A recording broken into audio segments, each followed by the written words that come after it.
दिल्ली से श्रीनगर के लिए आने की तैयारी कर रहा था, तो ऐसे ही मेरा मन बहुत उत्साह से भरा हुआ था और मैं सोचता था कि आज इतना उत्साह उमंग मेरे मन में क्यों उमड़ रहा है। तो मुझे 2 वजह की तरफ मेरा ध्यान गया। वैसे एक तीसरी वजह भी है, क्योंकि मैंने लंबे अरसे तक यहां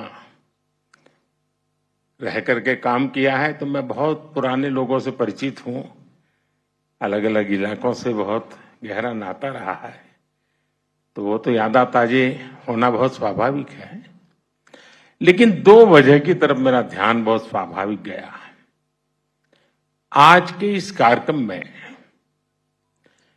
जम्मू कश्मीर की तरक्की से जुड़े प्रोजेक्ट्स का काम और दूसरा लोकसभा इलेक्शन के बाद ये कश्मीर के भाई और बहनों से मेरी पहली मुलाकात।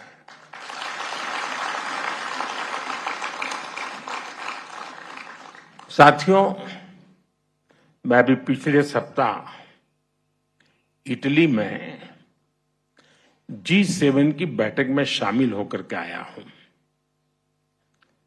और जैसा मनोज जी ने बताया, 3 बार किसी सरकार का लगातार बनना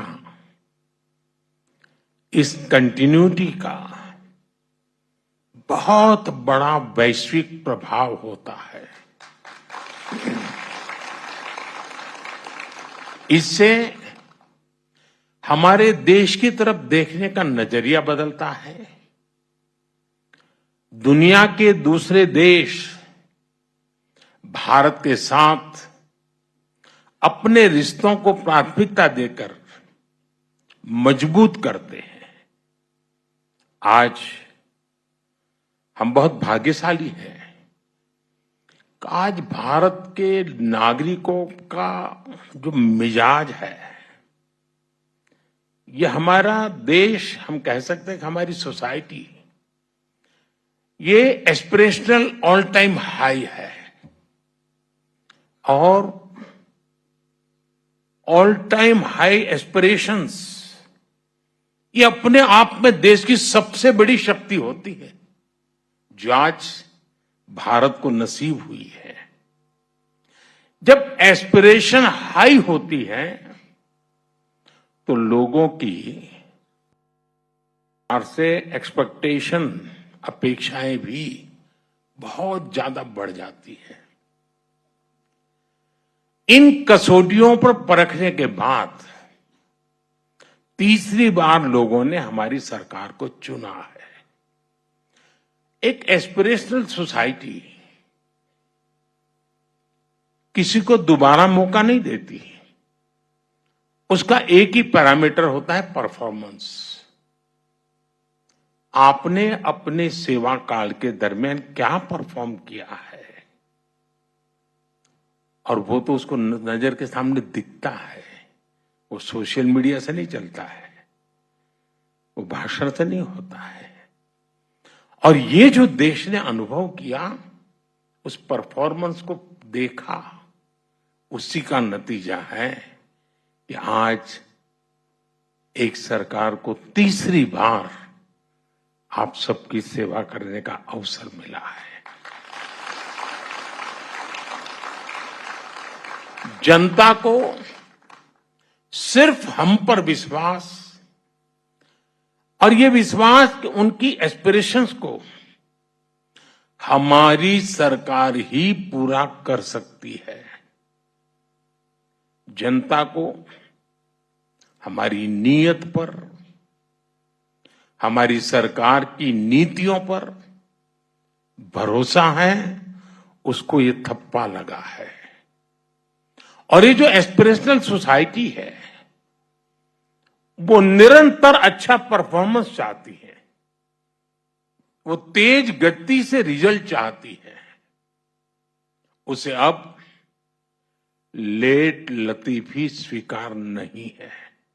और 10 साल में 5 बार इलेक्शन हुए थे, यानी देश चुनाव ही करता रहता था और कोई काम ही नहीं था। और इससे उस अस्थिरता के कारण, अनिश्चितता के कारण भारत को जब टेक ऑफ करने का वक्त था, हम ग्राउंडेड हो गए, हमें बहुत नुकसान हुआ देश को। उस दौर को पीछे छोड़कर अब भारत स्थिर सरकार के नए दौर में प्रवेश कर चुका है। इससे हमारा लोकतंत्र और मजबूत हुआ है और लोकतंत्र की मजबूती में जम्मू कश्मीर की आवाम की, आप लोगों की बहुत बड़ी भूमिका रही है। अटल जी ने जो इंसानियत, जमहूरियत और कश्मीरियत का विजन दिया था, उसे आज हम हकीकत में बदलते देख रहे हैं।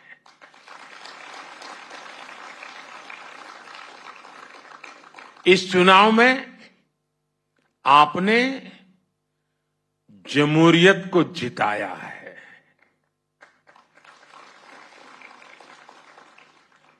आपने पिछले 35-40 साल का रिकॉर्ड तोड़ा है।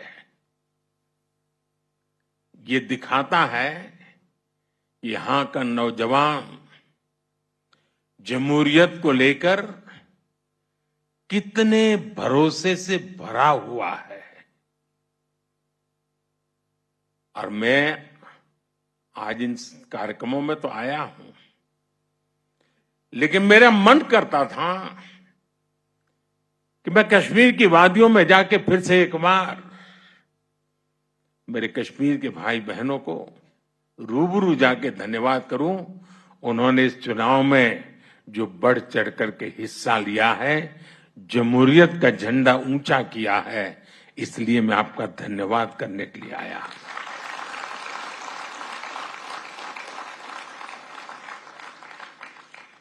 ये भारत की डेमोक्रेसी और संविधान के बनाए रास्तों पर चलकर नई इबारत लिखने की शुरुआत है। मुझे और खुशी होती अगर हमारा विपक्ष भी कश्मीर में इतने उमंग उत्साह के साथ जो लोकतंत्र का उत्सव मनाया गया, इतनी भारी मात्रा में मतदान हुआ, ये जो उमंग उत्साह का माहौल है, काश अच्छा होता मेरे देश के विपक्ष के लोगों ने भी मेरे कश्मीर के भाई बहनों की तारीफ की होती, उनका हौसला बुलंद किया होता तो मुझे बहुत खुशी होती। लेकिन विपक्ष ने ऐसे अच्छे काम में भी देश को निराश ही किया है। साथियों, जम्मू कश्मीर में आ रहा ये बदलाव हमारी सरकार की बीते 10 सालों की कोशिशों का नतीजा है। आजादी के बाद यहां की हमारी बेटियां, समाज के दूसरे कमजोर तबके के लोग अपने हक से वंचित थे। हमारी सरकार ने सबका साथ सबका विकास के मंत्र पर चलते हुए सबको अधिकार और अवसर दिए हैं। पाकिस्तान से आए शरणार्थी, हमारे वाल्मीकि समुदाय और सफाई कर्मचारियों के परिवार पहली बार लोकल बॉडीज इलेक्शन में वोट डालने का उन्हें अधिकार मिला है। वाल्मीकि समुदाय को एससी कैटेगरी का लाभ मिलने की वर्षों पुरानी मांग पूरी हुई है। पहली बार एसटी समुदाय के लिए असेंबली में सीटें रिजर्व की गई हैं। पद्दारी जनजाति, पहाड़ी जातीय समूह, गड्ढा ब्राह्मण और कोली, इन सभी समुदायों को भी एसटी का दर्जा दिया गया है। पंचायत, नगरपालिका और नगर निगम में ओबीसी रिजर्वेशन पहली बार लागू हुआ है। संविधान के प्रति समर्पण भाव क्या होता है, संविधान का लेटर एंड स्पिरिट में क्या महात्म्य होता है। संविधान हिंदुस्तान के 140 करोड़ देशवासियों की जिंदगी को बदल करने के लिए, अधिकार देने के लिए, उनको भागीदार बनाने के लिए अवसर देता है। लेकिन पहले संविधान की इतनी बड़ी अमानत हमारे पास थी, इसका अस्वीकार होता रहा। दिल्ली में बैठे हुए शासकों ने इसकी चिंता नहीं की, आजादी के इतने सालों तक नहीं की। आज मुझे खुशी है कि हम संविधान को जी रहे हैं। हम संविधान को लेकर के कश्मीर की जिंदगी बदलने के नए नए रास्ते ढूंढ रहे हैं। जम्मू कश्मीर में आज सही मायने में भारत का संविधान लागू हुआ है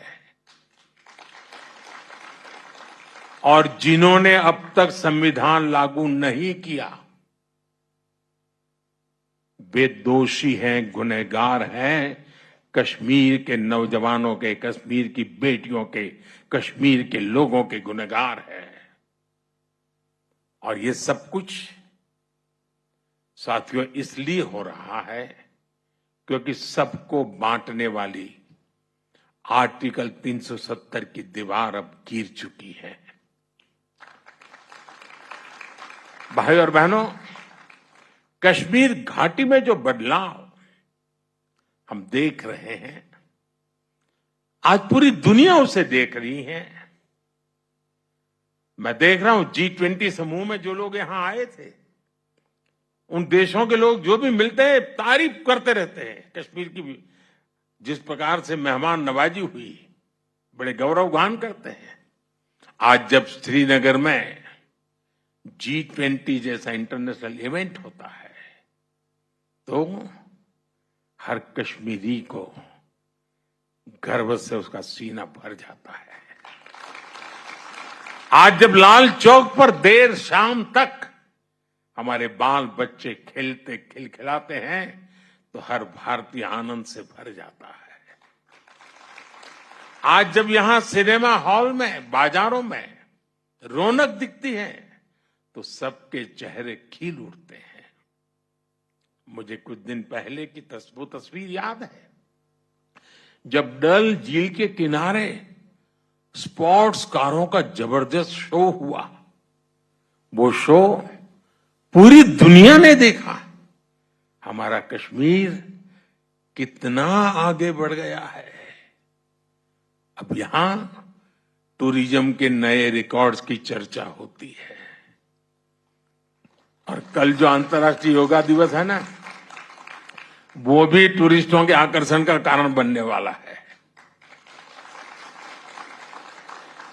पिछले साल, जैसा अभी मनोज जी ने बताया, 2 करोड़ से ज्यादा टूरिस्ट, रिकॉर्ड ब्रेक हमारे जम्मू कश्मीर में टूरिस्ट आए। इससे स्थानीय लोगों का रोजगार में गति आती है, तेजी आती है, रोजगार बढ़ता है, आय बढ़ती है, कारोबार का विस्तार होता है। साथियों, मैं दिन रात यही करता रहता हूं, मेरे देश के लिए कुछ न कुछ करूं, मेरे देशवासियों के लिए कुछ न कुछ करूं। और मैं जो भी कर रहा हूं नेक नियत के साथ कर रहा हूं। मैं बहुत ईमानदारी से, समर्पण भाव से जुट रहा हूं ताकि कश्मीर की पिछली पीढ़ियों ने जो भुगता उससे बाहर निकालने का रास्ता बनाया जा सके। दूरियां चाहे दिल की रही हो या फिर दिल्ली की, हर दूरी को मिटाने के लिए हम हर कोशिश कर रहे हैं। कश्मीर में जमहूरियत का फायदा हर इलाके, हर परिवार को मिले, हर किसी की तरक्की हो, इसके लिए हम सब ने मिलकर के काम करना है। केंद्र सरकार से पैसे पहले भी आते थे, लेकिन आज केंद्र सरकार से आई हुई पाई पाई आपकी भलाई के लिए खर्च होती है। जिस काम के लिए पैसा दिल्ली से निकला है उसी काम के लिए वो पैसा लगे और उसका परिणाम भी नजर आए, ये हम पक्का करते हैं। जम्मू कश्मीर के लोग लोकल लेवल पर अपने नुमाइंदे चुने, उनके जरिए आप समस्याओं के समाधान के रास्ते खोजें, इससे बेहतर और क्या होगा। इसलिए अब असेंबली इलेक्शन की तैयारी भी शुरू हो चुकी है। वो समय दूर नहीं जब आप अपने वोट से जम्मू कश्मीर की नई गवर्नमेंट चुनेंगे। वो दिन भी जल्द आएगा जब जम्मू और कश्मीर फिर से राज्य के रूप में अपना फ्यूचर और बेहतर बनाएगा। साथियों, थोड़ी देर पहले ही यहां जम्मू कश्मीर के डेवलपमेंट से जुड़े 1500 करोड़ रुपए से अधिक के प्रोजेक्ट का शुभारंभ हुआ है। खेती और इससे जुड़े सेक्टर के लिए भी 1800 करोड़ रुपए के प्रोजेक्ट शुरू हुए हैं। मैं इन प्रोजेक्ट्स के लिए जम्मू कश्मीर के अवाम को बहुत बहुत बधाई देता हूं। मैं यहां राज्य प्रशासन को भी बधाई दूंगा कि वो सरकारी नौकरियों में भी तेजी से भर्तियां कर रहे हैं। बीते 5 सालों में करीब 40,000 सरकारी भर्तियां की गई है। अभी करीब 2,000 नौजवानों को तो इस कार्यक्रम में ही एम्प्लॉयमेंट लेटर मिला है। कश्मीर में हो रहे लाखों करोड़ रुपए के निवेश से भी स्थानीय युवाओं के लिए हजारों नई नौकरियां बन रही है। भाई और बहनों, रोड और रेल कनेक्टिविटी हो, एजुकेशन और हेल्थ से जुड़ा इंफ्रास्ट्रक्चर हो या फिर बिजली पानी, हर मोर्चे पर जम्मू कश्मीर में बड़े पैमाने पर काम हो रहा है। पीएम ग्रामीण सड़क योजना के तहत यहां हजारों किलोमीटर नई सड़कें बनी हैं। जम्मू कश्मीर में नए नए नेशनल हाईवे बन रहे हैं, एक्सप्रेस वे बन रहे हैं। कश्मीर घाटी रेल कनेक्टिविटी से भी जुड़ रही है। चिनाब नदी पर बने दुनिया के सबसे ऊंचे रेलवे ब्रिज की तस्वीरें देखकर तो हर भारतवासी गर्व से भर उठता है। नॉर्थ कश्मीर की गुरेज घाटी को पहली बार बिजली ग्रिड से जोड़ा गया है। कश्मीर में एग्रीकल्चर हो, हॉर्टिकल्चर हो, हथकरघा उद्योग हो, स्पोर्ट्स हो या फिर स्टार्टअप्स, सभी के लिए अवसर बन रहे हैं। और मैं अभी ऊपर स्टार्टअप की दुनिया से जुड़े नौजवानों से मिलकर के आया। मुझे आने में देर इसलिए हुई क्योंकि मैं उनको इतना सुनना चाहता था, उनके पास इतना कुछ कहने को था। इनका आत्मविश्वास मेरे मन को बड़ा उत्साहित कर रहा था। और अच्छी पढ़ाई छोड़ करके, अच्छी कैरियर छोड़ करके अपने आप को स्टार्टअप में झोंक दिया है यहाँ के नौजवानों ने, और उन्होंने करके दिखाया। मुझे बता रहे कोई तो किसी ने 2 साल पहले चालू किया, किसी ने 3 साल पहले चालू किया, और आज एक नाम बना दिया है। और उसमें हर प्रकार के स्टार्टअप्स हैं। आयुर्वेद से जुड़े विषय हुए हैं, खान पान से जुड़े विषय हैं, वहां पर इंफॉर्मेशन टेक्नोलॉजी के नए पराक्रम दिखते हैं, साइबर सिक्योरिटी की चर्चा नजर आ रही है, फैशन डिजाइन है, टूरिज्म को बल देने वाला होम स्टे की कल्पना है। यानी शायद इतने क्षेत्रों में जम्मू कश्मीर में स्टार्टअप हो सकते हैं, और मेरे जम्मू कश्मीर के नौजवान स्टार्टअप की दुनिया में अपना डंका बजा रहे हो, ये देखने का बहुत खुशी का पल था मेरे लिए। दोस्तों, मैं इन सब नौजवानों को बधाई देता हूं। साथियों, आज Jammu Kashmir startup, skill development और स्पोर्ट्स का एक बड़ा हब बन रहा है। और मेरा मत है, जम्मू कश्मीर के पास स्पोर्ट्स की टैलेंट जो है ना, अद्भुत है जी। और मुझे पक्का विश्वास है, जो हम इंफ्रास्ट्रक्चर तैयार कर रहे हैं, कोचिज की व्यवस्थाएं कर रहे हैं, नए नए खेलों को बढ़ावा दे रहे हैं, बहुत बड़ी मात्रा में इंटरनेशनल खेलों की दुनिया में जम्मू कश्मीर के बच्चों का नाम रोशन होगा। और जम्मू कश्मीर के बच्चे मेरे देश का नाम रोशन करके रहेंगे, ये मैं अपनी आंखों से देख रहा हूं।